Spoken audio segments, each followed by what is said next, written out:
Compagnon trader, bonjour, ravi de vous retrouver pour une nouvelle vidéo. Alors j'ai décidé pour cette, voilà, on va dire dernière vidéo de l'année, peut-être qu'il y en aura une avant le nouvel an, on verra, de vous parler des difficultés du trading en 2022, histoire de faire un petit bilan, et également de vous parler des objectifs sur 2023. On est parti.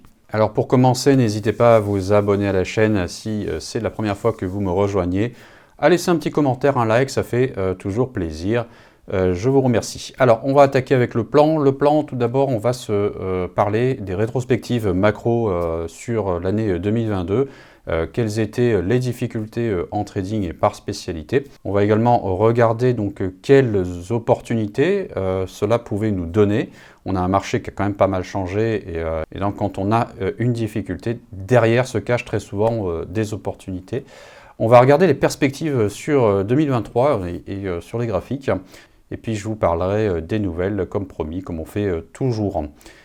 On est parti. Alors, les challenges en 2022, c'était quoi? Tout simplement un shift du marché. Je ne vais pas paraphraser ce que vous voyez déjà sur vos graphiques. En fait, c'est pas compliqué. Depuis la crise de 2008-2009, les marchés n'ont fait que monter globalement. 2020, c'est un épiphénomène.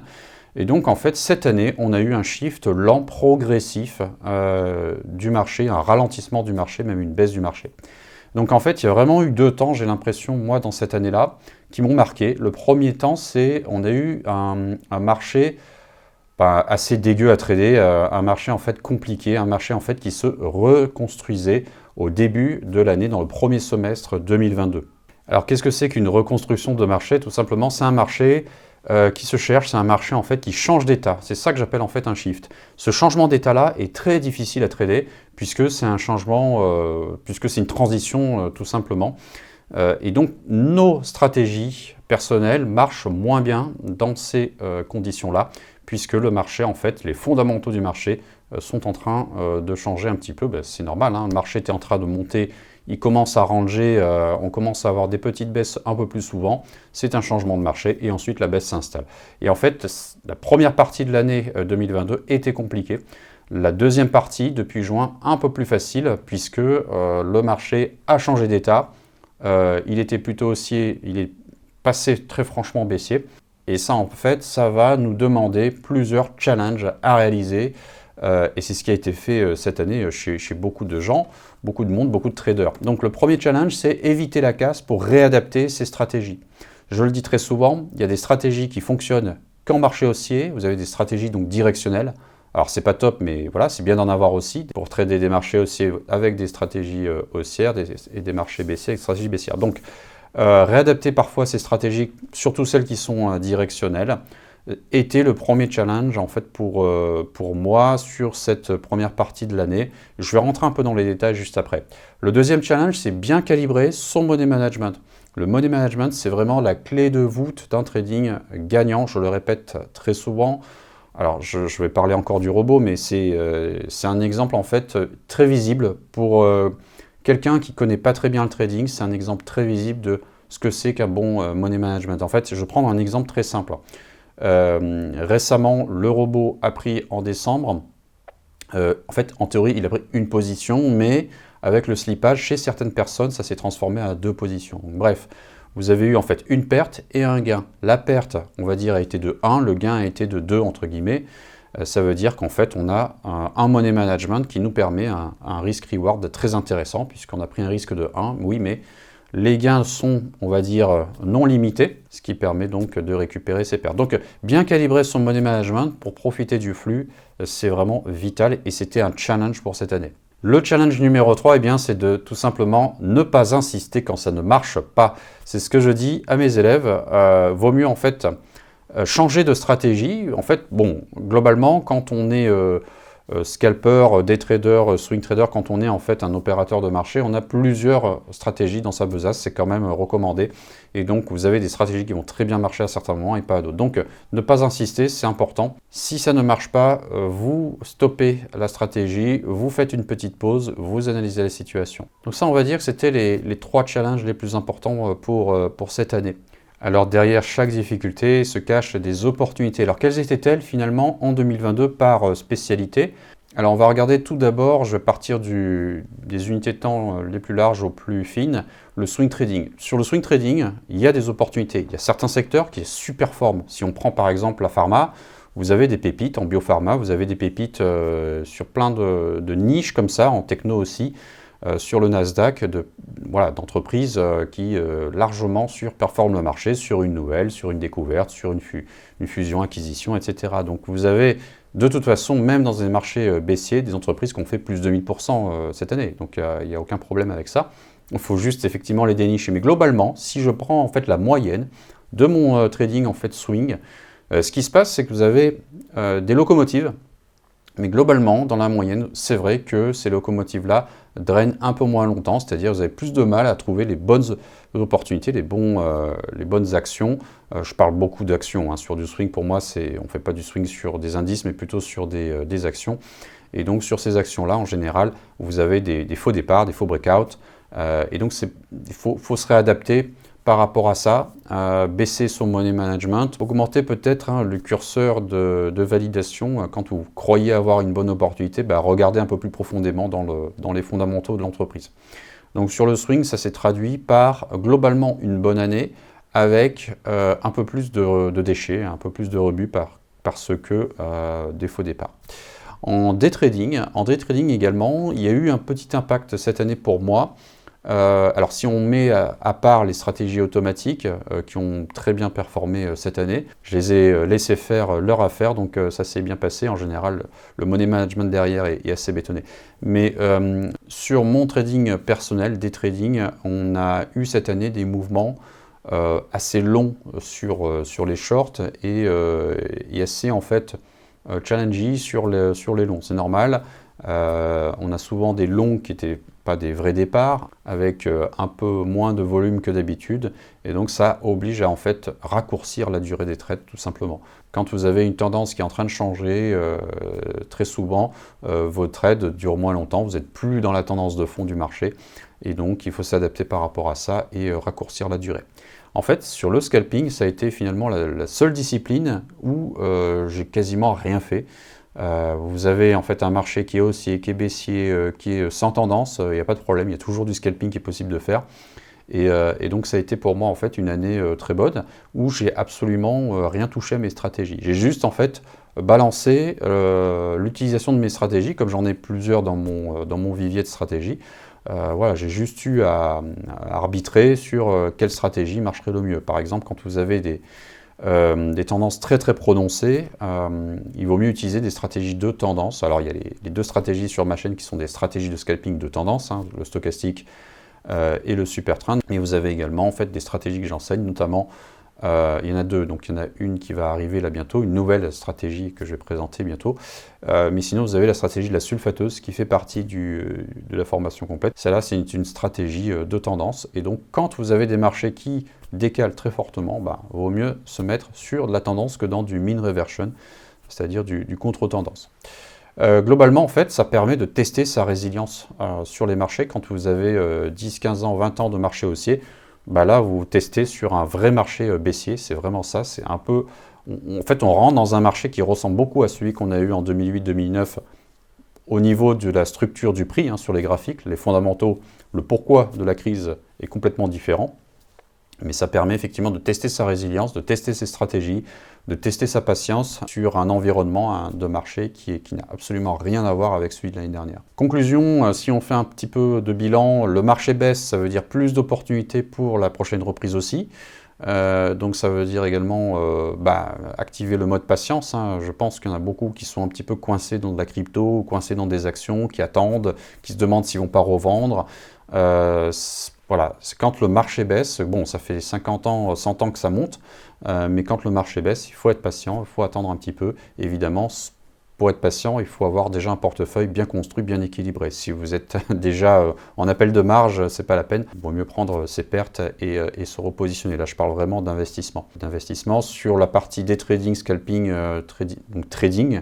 Là, effectivement, si vous n'avez pas l'habitude du marché baissier, faut soit vous entraîner hein, sur des petits comptes, ou bien être patient, attendre la reprise. En fait, des gros traders, swing traders que je connais, qui ne font que ça, et très peu de day trading, eux, ils ont décidé de, voilà, de faire profil bas cette année. Voilà. Donc ils ont pris quelques gains, beaucoup de pertes aussi, des petites pertes sur le swing, c'est commun. Mais ils ont passé, en général, ils sont plutôt assis sur leurs mains cette année, de ceux que je connais un petit peu. Finalement, la seule activité, comme je l'ai dit, c'est le scalping qui lui, n'a vraiment pas changé dans sa façon. Enfin, comme vous avez vu, en fait, sur mes vidéos, notamment celles que j'ai publiées là, il y a une semaine et demie, 2 semaines, généralement en scalping, on va chercher des petits gains très rapidement. On va chercher 1 point, 2 points, 3 points. J'ai beaucoup de mal à laisser mes scalps, hein, c'est l'habitude de scalper avec du capital. Donc, en général, quand vous avez un peu de gains, vous essayez d'encaisser assez rapidement et de reproduire l'opération 5, 10 fois, voilà, enfin, tant qu'il y a des opportunités sur les graphiques, tout simplement. Et ça, quel que soit finalement le move, hein, qu'il soit baissier, haussier, il y a des moments de marché, vous avez des stratégies qui permettent d'identifier ces moments de marché-là où il y a beaucoup de bruit, et puis il y a un moment où le bruit se rétrécit, où il y a un peu plus de certitude, il y a des zones qui sont plus intéressantes à travailler, et c'est là en fait qu'on peut essayer de faire son beurre sur ces moments-là. Voilà. Donc à qui est patient en général hein, en trading, là on voit que c'est un peu la qualité de 2022, la patience, mais à qui sait attendre, franchement le monde du trading vous est grand ouvert, puisque c'est pareil pour le scalping, en tout cas le scalping que moi je pratique, hein, il y a vraiment plusieurs types de scalping, je regarde si j'ai pas touché le micro, il y a vraiment plusieurs types de scalping. Donc la patience est une qualité, et donc passons du coup à l'année 2023, ce qui nous attend. Donc j'ai pas de boule de cristal, hein, comme je le précise ici, donc on va regarder directement sur les graphiques et essayer d'estimer quels seraient les éventuels scénarios. Donc on va prendre un petit peu de recul et on est parti. Alors vous avez en face de vous le graphique du DAX. Comme j'ai changé de compte, je le rappelle, hein, j'avais plein d'annotations, mais j'ai changé de compte suite au conflit en Ukraine. Donc j'ai plus les tracés que j'avais fait auparavant, donc je les ai un peu refaits, mais ça ce sont les tracés que j'avais donnés dans la newsletter. Alors j'ai rajouté en fait un indicateur qui est Land Balance Volume, l'OBV. Je vais vous mettre en fait la petite vidéo en référence si vous ne savez pas ce que c'est, puisque j'ai traité le sujet. Vous avez également donc le graphique du prix en daily. J'en profite un peu pour faire le bilan de ce que j'avais écrit début décembre dans ma newsletter. Alors peut-être que je reviendrai dessus début janvier, ça serait logique que je revienne dessus début janvier. Mais voilà, donc là en fait, on s'était dit une petite poussée sur la résistance, vers la résistance, pardon, et ensuite une correction. On voit qu'on n'a pas eu la poussée sur la résistance. On a eu une toute petite poussée, un début, voilà, on a ouvert un petit gap, mais on n'a pas poussé sur la résistance. On a tout de suite corrigé, comme ça a été le cas ici. Et donc, vous le voyez, hein, quand on trace ces résistances, ces supports, ça aide quand même beaucoup. Alors, je vais vous mettre un petit peu de zoom. Ce qu'on peut voir déjà, ouais, donc Land Balance Volume, quelque chose de très sympathique. On voit que ce n'est pas du RSI, hein, sinon j'aurais des creux à chaque fois que j'ai des baisses. Ici, vous voyez que quand on a un Unbalance Volume qui approche du zéro, qui approche du négatif, c'est souvent des plus bas de marché. Donc là, on en a eu ici, on en a eu ici. Donc c'est pour ça que c'est un indicateur intéressant, puisque on voit le delta, hein, c'est comme les stocks, on voit le delta des volumes. Donc on voit qu'on a un redémarrage des volumes, alors qu'ici, vous voyez, les volumes étaient en train de s'estomper. Là, on a quand même un redémarrage, une tendance à de nouveaux volumes sur une hausse. J'appellerai pas ça une hausse pour le moment, ça peut être extrêmement piégeux. Alors on a eu un phénomène intéressant également que je voulais voir avec vous, c'est un magnifique rebond sur les 14 000. Vous avez, vous voyez, une bougie en forme de marteau, hein, une pin bar, et également vous avez le prix qui a marqué un rebond très nettement sur les 14 000. Donc ça c'est plutôt un bon signe, un signe encourageant, surtout quand celui-ci se passe dans un contexte de hausse. Donc vous avez une méga hausse. De combien on va voir, en fait en pourcentage à peu près, on était à voilà, 22% de hausse et une petite baisse, et donc en fait ça traduit une volonté du prix à continuer sa hausse. Donc je dirais plutôt on va viser les 14 500 en termes d'objectifs. À présent je vais dézoomer, hein, puisque là on se donne des perspectives sur l'année qui va venir. On regarde en hebdomadaire. On voit qu'on a un marché qui est toujours en train de monter, mais ce que je vais faire, je vais tout simplement tracer mes niveaux. Hein. On a un niveau là qui est très logique, qui est ce support, pardon. On a un plus haut qui est par ici, et je vais rajouter un niveau moyen, une zone moyenne où le prix probablement pourrait rester plus longtemps, c'est la zone des 14 000. On le voit, hein, le prix a fait un plus haut juste avant la chute de 2020 sur les 14 000. On a dépassé les 14 000 au retour jusqu'à même toucher les 16 000. Et donc là, on a un prix moyen, on va dire que c'est le prix moyen le plus logique que je vois sur les prochains temps. Donc ça, les 14 000, c'est peut-être le niveau de 2023. Sur lequel nous risquons de faire encore plusieurs allers-retours. Je fonctionne vraiment, vous voyez, plutôt par probabilité. Et étant donné qu'on est passé très souvent sur ce niveau de prix ces derniers temps, je pense que la probabilité pour qu'on y reste encore, ou en tout cas qu'on y passe, est assez grande. On voit qu'en fait on a un range entre les plus hauts historiques et le plus bas de 2022. Et bon, si on regarde en fait les scénarios, comme je l'ai dit, hein, je ne suis pas Madame Irma, je n'ai pas de boule de cristal, mais ce qui va être intéressant, c'est les deux phénomènes. Si on dépasse ce niveau, donc ce serait un marché qui continuerait de baisser très franchement. Et si on dépasse ce niveau-là, les plus hauts, éventuellement, ça pourrait faire un appel d'air pour continuer de monter, chercher de nouveaux plus hauts historiques. La problématique que je vois ici, et ce qui se passe très souvent, c'est dans des marchés comme ça, en fait, soit le marché décide de rebaisser, et là on va être fixé assez rapidement, mais parfois vous avez un marché qui commence à stagner avant de repartir sur un cycle de croissance. Donc ça pourrait également se passer comme ça. Donc vous avez un des scénarios qui serait je rebondis comme ça, je reviens par ici, vous voyez, je rebondis, je casse par le bas, mettons, voilà, donc on a un scénario où on continuerait en conditionnel en fait cette baisse. Le deuxième des scénarios, c'est, alors j'efface mes croix, je ne sais pas pourquoi j'ai un peu de ralentissement, c'est un scénario où effectivement on a une reprise jusqu'aux 15 000, hop, on travaille les 15 000, on franchit les 16 000, et effectivement, là, effectivement, donc on passe les 16 000, on reteste la résistance, on regrimperait également. Donc ça, c'est le scénario haussier, mais je dirais c'est deux éventualités possibles, mais il y a également la troisième possible, c'est finalement qu'on reste dans ce range. Et ça, en fait, c'est je dirais le pire qui pourrait se passer, surtout si vous avez des portefeuilles long terme, c'est comment faire de la renta dans un marché qui est en train de ranger, quoi. Donc le portefeuille ne fait absolument rien, et on a plutôt tendance à prendre des faux départs et à sortir de ses positions dans ces cas-là. Donc après, le grand risque que je vois là, c'est comme on a quand même pas mal travaillé ce niveau des 14 000, c'est un risque de range, donc globalement qu'on fasse des trucs comme ça, qu'on reste dans ce range-là. Voilà. Donc ça, c'est un petit peu la directionnalité qu'on est en train de prendre sur 2023. Moi, ça me va, je dirais, sur le day trading, ça me va tant que le range est assez important. Sur un range de 4000 points, il y a vraiment beaucoup à faire. Après, sur le portefeuille swing, il y a également des choses à faire sur des temps de position plus courts, je l'ai déjà dit tout à l'heure. Vous réduisez vos temps de tenue de position, au lieu de partir sur des swings qui vont durer 6 mois, je sais pas, vous mettez une moyenne mobile, dès que ça casse cette moyenne mobile 20 jours, 30 jours, 50 jours, vous prenez vos gains ou vos pertes suivants. Sur 2023, donc j'ai pas d'autres choses à vous dire, c'est un peu ce que je vois de loin comme ça sur le graphique. Voilà, donc il faut rester patient, en alerte sur ce qui peut encore se produire. Il y a 3 états, on a quand même l'avantage d'être dans un range, si c'est un range qui est relativement large, donc je pense que 2023 devrait être globalement une année intéressante, soit que ça baisse complètement ou que ça monte complètement.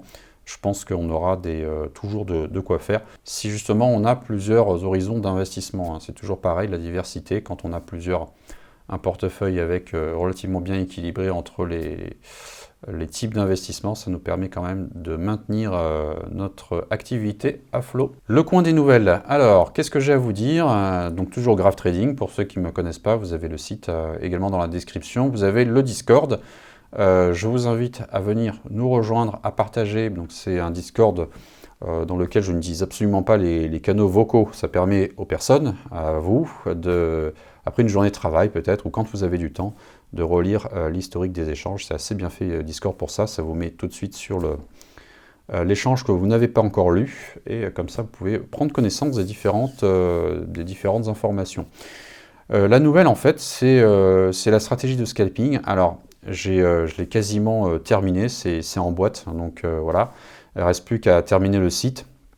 Il ne reste plus qu'également à vous proposer un petit quiz. J'aime bien faire des petits quiz dans ces formations-là pour vérifier vos connaissances. Donc tout cela sera proposé le plus tôt possible, puisque là, les délais ne dépendent pas de moi, ça dépend de mon développeur, la personne qui va mettre à jour le site.